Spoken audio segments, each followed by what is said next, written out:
Have you ever felt like something in your life is off? Not a disaster. Not a crisis. Just a quiet discomfort you can't explain. You're moving.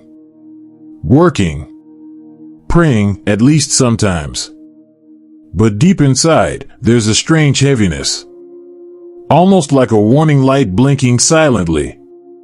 Not loud enough to panic you, but not calm enough to ignore. What if that feeling isn't stress? What if it isn't burnout? What if it's Allah trying to get your attention? And most people miss it completely? Stay with me, because ignoring this sign doesn't just delay growth. It slowly hardens the heart. Many Muslims living in the USA and UK are exhausted, but not in an obvious way. You wake up tired, even after sleeping. You scroll more than you think. You delay Salah just a little, then a little more. You feel guilty, but you push it down. Life keeps moving fast. Work deadlines. Studies. Bills. Relationships. Pressure to succeed. Pressure to fit in. Outwardly, everything looks fine. But inside, motivation feels low. Du'as feel dry. Worship feels mechanical. Your heart feels distant without knowing why. You're not rebelling against Allah. You're not rejecting faith.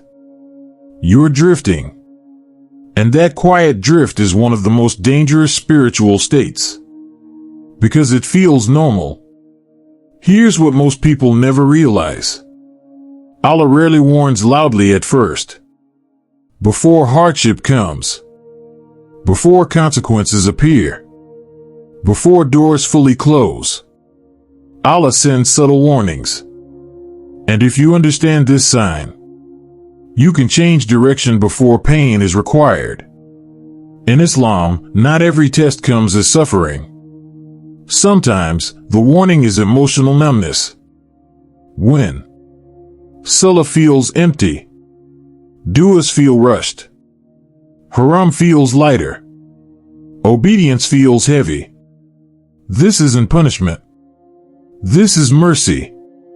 Because Allah does not immediately take away your blessings. He takes away your connection first. The Prophet taught us that hearts can become covered, not suddenly, but gradually, when small warnings are ignored. A heart that once reacted quickly, now reacts slowly. A heart that once felt guilt immediately, now delays repentance. That delay is the sign. Not because Allah wants to abandon you, but because He's giving you time to return voluntarily. Step 1. Identify the quiet discomfort. Stop labeling everything as stress or busy life. Ask yourself honestly, when was the last time Salah felt personal?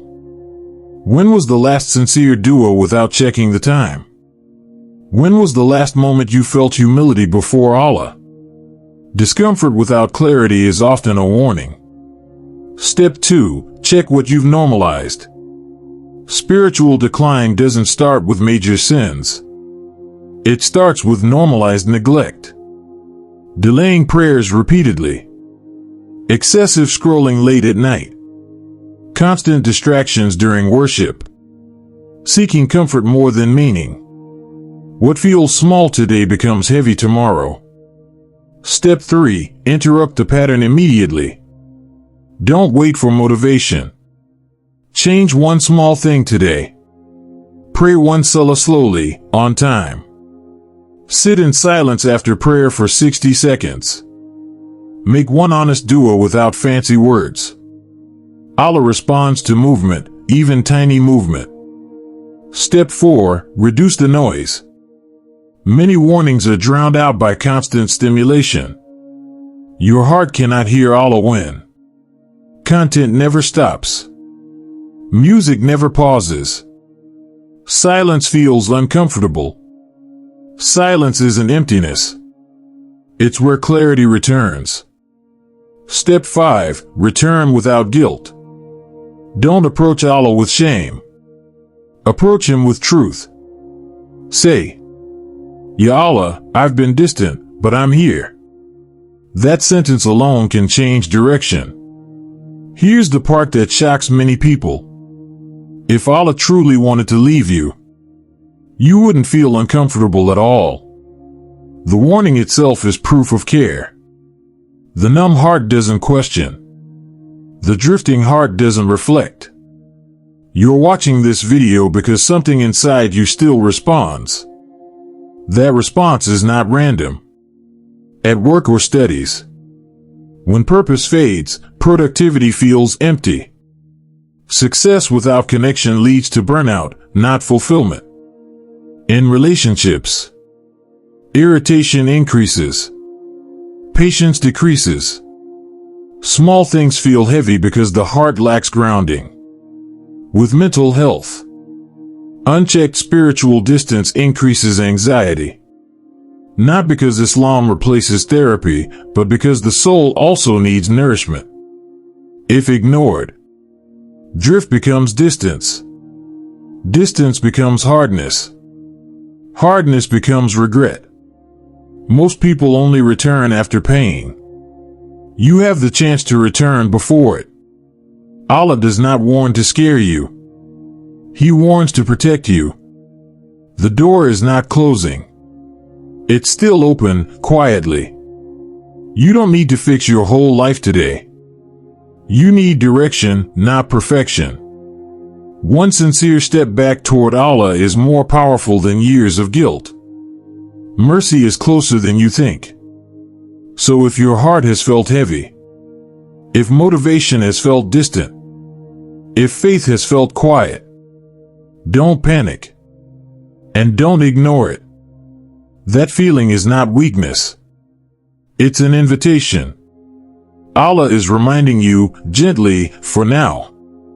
And responding now is easier than being forced later. Return while the door is soft. Take a moment after this video. Sit quietly. Make one honest dua. If this reminder helped you, support the channel by liking and subscribing. And share it with someone who might be silently drifting too.